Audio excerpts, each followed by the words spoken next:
Welcome to the ValuePros Show, where Value Pros get value ready.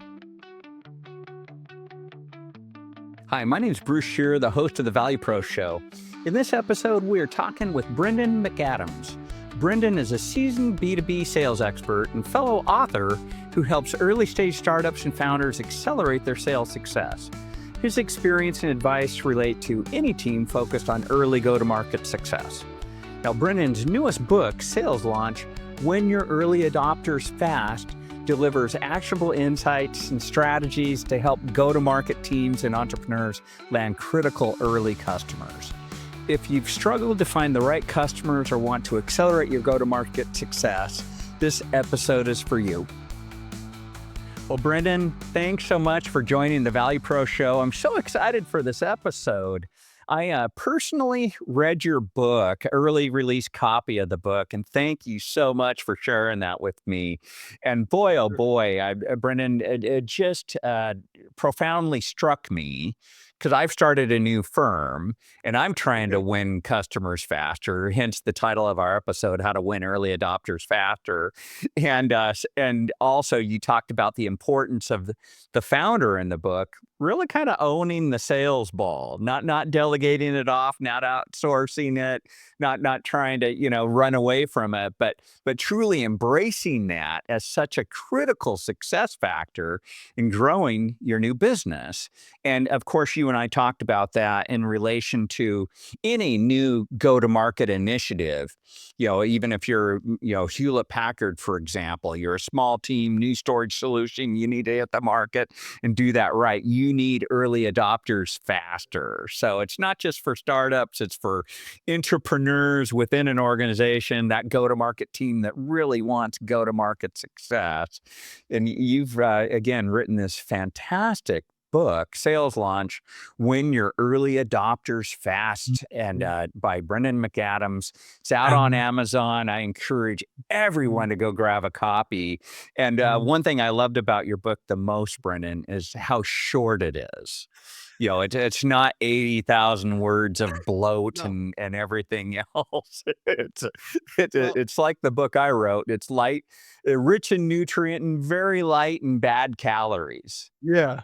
It's the idea behind it is, a lot of people don't have that much free time to absorb something, and there's so many distractions and obligations that a founder has, that anyone that runs a business has. And so I wanted to have something that someone could very quickly absorb, consume, absorb, and then pass on to somebody else. So that was the logic behind it. Oh, Thanks, I love Bruce. it. Have you ever heard the phrase busier than a one-armed carpenter? Yes. Yeah. One of my Yeah. old bosses used to love to say that, busier than a one-armed carpenter. And when you're on some sort of a new go-to-market initiative, you are busier than a one-armed carpenter. Who has time to read a big, huge, thick book? So your insightfulness and courtesy and not wasting time and just getting to the points is Well, thank fantastic you. in this I book. appreciate that. Thanks. Oh, thanks. Well, tell us a little bit about you, and most importantly, Brendan, why are you so darn passionate about helping go-to-market teams acquire new customers faster? Well, I spent a lot of time in the kind of the startup space and in the tech space, and with larger companies that are launching a new product and so forth. And in the course of all that, I ran an accelerator for a while, and I've taught a lot of early stage startups and founders and so forth. And there are certain patterns keep emerging, and bad habits keep emerging, and that I'd spot. And so I really wanted to spend a little time focusing on trying to simplify and kind of demystify some of those obstacles that get in the way for a lot of people that are trying to get adoption of a new idea, a new product, and how to make that happen more effectively, less painfully. That's what I was aiming for. I love it, man. I can tell also, Brendan, you got a heart for sales. You want to help people. Have you, I don't know if you heard this phrase during the pandemic. It was called helping is the new selling. Oh, really? Okay. No, I didn't. Yeah. But no, I can tell you wrote that book for good reason. You want to, you've seen the pain, you've seen the frustrating mistakes, and you're trying to help people get ahead through that book. So it's wonderful. Well, let's turn the corner and just as any awesome consultant, you bring a framework and terms of how to help people, and this is featured in your book. But can you just give us a flyover of how to win customers faster, especially, taking advantage of your framework. And of course, we'll drill into a few of these pieces here, but just give us an overview of this, how you came to Well, it.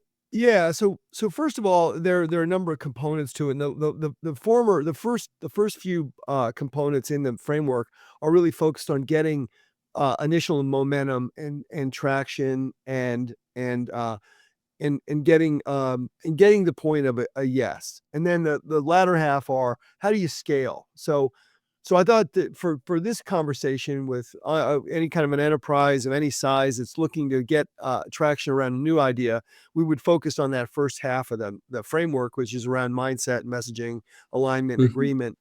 And the idea behind that, Bruce, what I'm really trying to get at is the first thing you have to do is have the right frame of mind. This is particularly important with founders and entrepreneurs, and a lot of times those people are not salespeople. They may be technical, they may have some sort of a kind of a operational background or so forth, and so sales isn't their natural, um, you know, um, kind of footprint or their stance. They're not focused on sales, and in a lot of cases, they view sales with at a distance. It's manipulative. It's not pleasant. It's a necessary evil kind of a thing.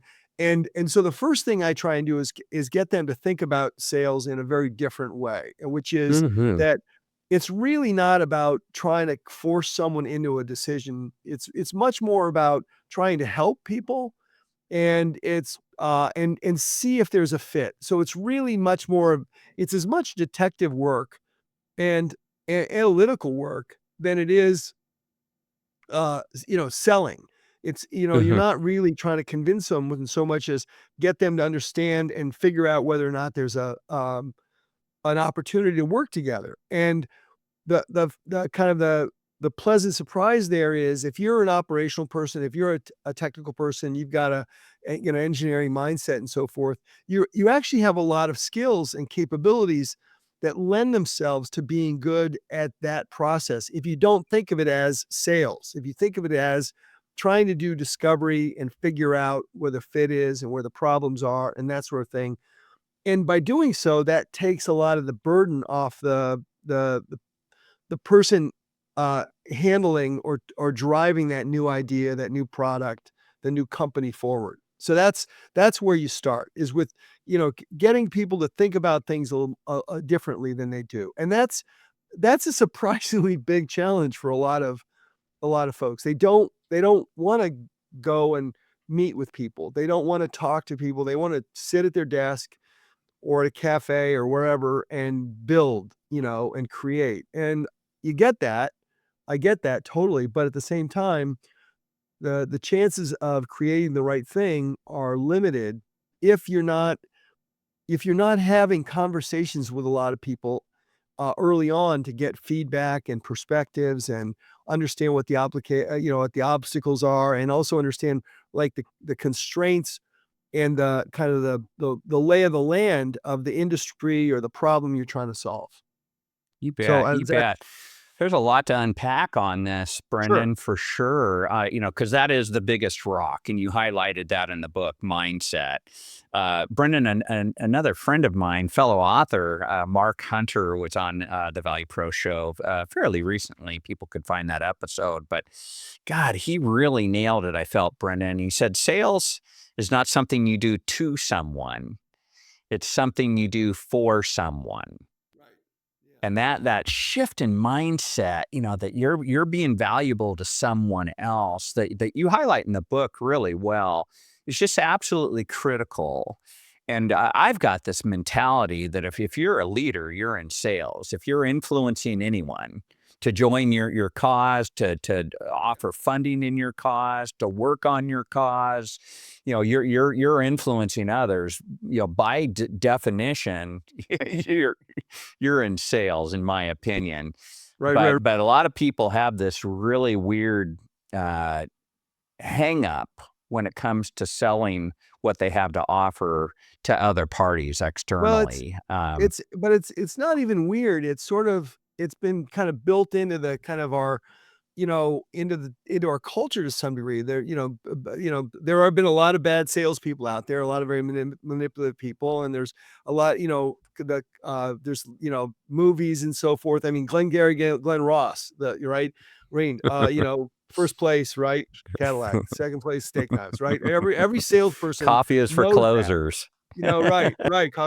Right. So those sorts of things, perpetuate themselves. But yeah, I always think of sales as helping people make a decision, right? Is like, and the decision may very well be, no, this isn't for me. And you as a founder, as the person driving the idea, the entrepreneur, the person that's running the business, um, the idea, it may be very well, you have the same ability. No, I'm not selling this to you. You're not a good fit for me. And if you're the founder and you can walk away from a deal because you don't think this is the right customer for you, they're going to be a big burden. They're going to be a resource hog. They don't understand what the product does. They're not sophisticated enough. They're going to, whatever the reason is, if you have that ability to also say no, then that puts you on much more of an even playing field. And so you start to think about selling much less as this manipulative thing you're doing, but instead looking for the right sort of partners. And frankly, I just got done with being involved in a webinar coaching session where that was one of the things that came up over and over again is how do you get the first customer? How do you get the first couple customers? And they're, and I had talked to one of my clients yesterday, same thing. It's like, just the first one. How do I get the first one? And so, but there are ways to do it. Absolutely. But what's the reward? Let's talk about the big why. So you got to get the mindset right. Get past any hangups you might have about sales. But then what's the reward? Why do you need those early customers? Well, there's so many people, again, getting them to think outside the box in terms of, hey, sales isn't this this necessary evil, but it's actually something that can advance my career, right? For example, many of the best CEOs, and most famous CEOs are salespeople. And so if you want to be, if you're a founder, if you're running a business, if you're running a division inside a company, being able to sell and understand a sales situation and break things down and work with a customer around or whomever is looking to make a decision, that's a skill that keeps you in front of keeps you running your own company. It it gives you opportunities for advancement, those sorts of things. But more specifically and more immediately, um, you know, getting that first sale, the first key sales can be instrumental to driving product direction. It gets you your first references and your ROI, ROI and case studies and testimonials. Those things are invaluable. It's motivating, right, for your team as you grow your team, having that first win, the first customers to work with. Those are all kind of fundamentally important. And then, of course, one of the things I talk about a lot is there's a tremendous glamour with running with fundraising, right? For a startup company to be able to go and get funding, right, from a VC. But the attractiveness of getting sales first before you go after funding is you get much better terms, right? Because you've got a revenue stream, it's much more likely to get funded and you're going to get it under better terms. And secondarily, you may need less money, you may need no money, right? And that allows the people inside the company to own more of their own business as opposed to selling it to a VC. I mean, Hmm. VCs play a very valuable role. Investors play a very valuable role. And there are certain businesses where you need a lot of money to scale, Uber, for example, or Airbnb. But there are a lot of other businesses where, you can bootstrap it to, millions of dollars, especially if you can get some of those first early customers to get that flywheel going. Excellent, excellent. Yeah. So those are some of the big wins, and also, gosh, as part of my storyline in terms of getting a great narrative together, I think you'll probably cover some of that in messaging. But when you're landing deals, and everything's economically starting to spin right, Right. life gets a lot more fun, a Oh, lot yeah. less Oh, for sure. stress. Oh, Yeah, yeah. yeah, Oh, or yeah. good stress, Yeah. invigorating stress. Well, Yeah, ultimately, that's one of the things is like revenue solves a lot of problems, right? There's nothing quite like revenue it validates your product, right? It's you're on the right when someone's writing you a check or paying you for something that you built, then you're on the right track, right? yeah, yeah, That's the only, telling your mom telling she likes your product is nothing, right? Right. But having a customer that you don't know very well write a check and pay you money, that's validation. yeah, Yeah. yeah. That's delivering value. That's the exchange. That's the lifeblood of the business, especially at that precious early start of the go to market initiative, or even a new company. Well, so I think we covered that really well, and we talked about mindset. Do you want to talk about messaging for a bit as part of your framework? Well, yeah, so part of, a critical part of getting that initial traction and finding the right initial people is starting to is figuring out how to communicate what it is you do. And and this is very much of a back and forth. This is a very kind of a organic sort of experience, and there's a fair amount of, dialogue and interaction that needs to take place if you're gonna do this well. You have to find ways, and I mentioned this early on, is like a lot of founders, a lot of people with a good idea will wanna completely build that idea before they set it out into the open. And that's almost always a mistake because that fear that someone else is going to take and run with that idea is overblown. And instead, what you do is if you can get out in front of other people and say, "Hey, this is what I'm cooking up," then um, you can get a lot of very important feedback. And so, from a messaging standpoint, this is where this whole notion of discovery comes in. Is such an important part of the process, and that is how do you get in front of people? How do you identify them? And I talk about this a little bit, a fair amount in the book. How do you identify the right early adopters? And then how do you conduct a conversation that's productive for both you and for them? And so one of the things I would say right out of the gate is when you have something to show a customer, uh, in the very beginning, you probably don't want to show them anything. You want to just talk to them and say, "Hey, this is what I'm thinking about doing, blah, blah, blah." And if you're talking to the right people, they're going to start to weigh in and say, "Well, here's something you think about. Here's something else you have to think about." And then what you might do in that same idea, and this does build to the point of messaging because it's going to help you figure out what it is you actually want to say as you move forward in the sales process and with the next prospect that you talk to. And that is you want to go to the customer or your prospect or whomever you're having these discovery conversations with and show them something that's almost intentionally imperfect Yes. and give them something that's really rudimentary or give them something that's got flaws.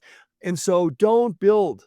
I often say, don't build, right? Create something in PowerPoints or create something that's on sketches or use, um, I even hesitate to tell you to use Figma or something like that because it's just too much effort. Yeah, but in the beginning, what you want to do is put something in front of them that says, "Oh, this is crap," and Yeah. I can and that gives them the freedom to say, to say, "Oh, you got this wrong," or "You really need to do this," or "You're missing this thing," or "I like this, but," and when you can do that, then you can come back to them again with the next iteration and you've incorporated a lot of their new ideas. And not only do they see that, oh, this person's making progress, but they listen to me, and, oh, I'm sort of bought into this idea because, they're making the thing that I'm telling them to make.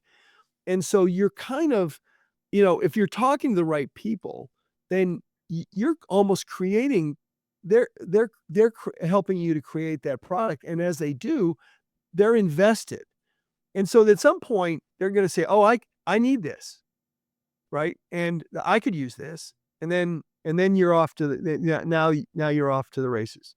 Absolutely. No, it's such great points. I've got a funny one for you, Brendan. I was doing a project for Adobe, and I've been building whiteboards for sellers for years, for exactly as you say. You show up, nothing has to be hard coded. It's Yeah. even nice when it's kind of rough around the edges, Oh, yeah. like a whiteboard with stick figures, etc. Oh, yeah.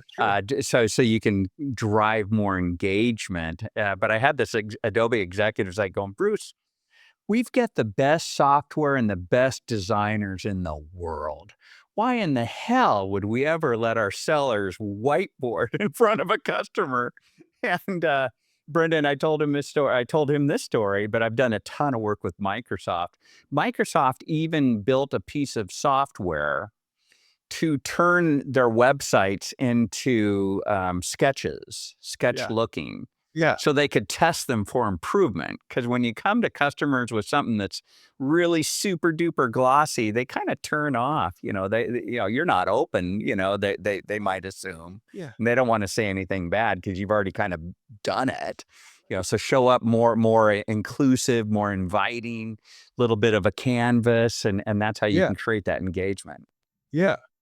Yeah. And that's especially true when you're trying to get traction early on, right? When you don't exactly know what the product is. The product's in a state of flux. It's still, it could go this way, it could go that way.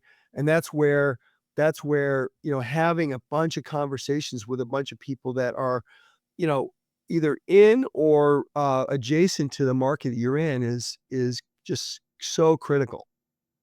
Great, great, great. Hey, why don't we turn the corner and talk a little bit about a couple of other dimensions, Yeah. alignment and agreement. Yeah.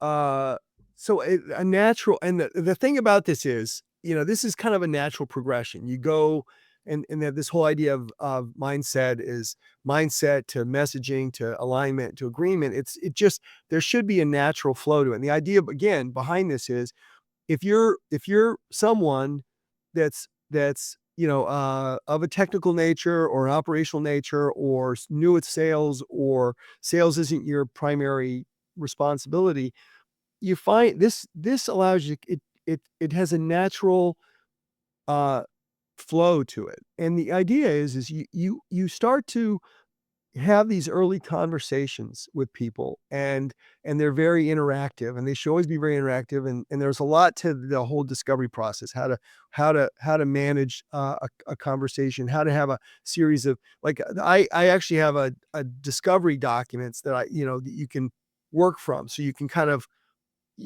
have a strategy on how to cover your key, make sure you uncover the key things you want to learn. And then what happens is that you'll get to the point where you'll start to see natural alignment with your customer. The person you're talking to, going to start to see a lot of, oh, I get it, or yeah, this makes sense, or yeah, yes, yes, and so when you get to that point, what you're doing is you're really you're self-identifying who is a good prospect. This is why it's important to have a lot of different conversations with a lot of different people, because it helps you to further understand, what's the scope of your application or your solution, and what things what features and functions and obstacles and constraints you have to contend with. And so you can address them during the early stages before you've hard coded everything into the solution, whatever that happens to be. But it also kind of naturally lends itself to a purchase. There's going to be a point where the customer says, oh, I need this. And if you're having enough conversations, then a certain number of customers, a certain number of prospects are gonna get to the point where they say, "Oh yeah, I get this. This is what I want. Yeah, Hmm. you're on track." Or they're gonna say, if you're talking in the right like neighborhood, of people in the right constituents, so to speak, you're gonna get to the point where they're gonna say, I see what you're doing here. This person would use this. You should talk to that so and so." And so at that point, you're getting a warm introduction to someone somewhere else, and that sort of thing. And so this whole alignment thing is kind of a natural consequence. And agreement is a natural consequence of the process you're going through. And it lends Hmm. itself to, for engineers or anyone else, someone who's not naturally a salesman, born salesperson, if you will. You have a lot of the right skills. And in some cases, a non-salesperson is especially equipped because they're technically knowledgeable. They are an expert in certain areas. And one of the things you're gonna see in the course of these discovery conversations is you're gonna see a lot of the same patterns are gonna arise. You're gonna hear, if you're doing it right and you're talking to the right people, you're gonna hear the same sort of problems arise. "Oh, I have this problem." Then you're on the right track. Or, "Oh, Hmm. I this can save me a lot of money." And then the next question is, "Really? How much? Like, like, why would this save you money?" And they start to explain why, and now you're backing into, or you're stepping into, the value proposition. You're able to say, "Oh, if it saves you X, then I can charge, 30% of X, and it makes Yeah. sense for you." And so when they Yeah. come back and they say, "All right, how much is this?" And you already know it saves them $100,000 a year. You could sell them a license for 20,000, and you know that it'd be foolish for them not to sign up. That's great, Brendan. And I love your point around just getting enough at bats because you're gonna Yeah. start swinging it out of the park because you're just gonna learn along the way. I do the same thing when I help organizations craft their narrative. First I talk to everybody involved in the go to market team and get their perspectives on that.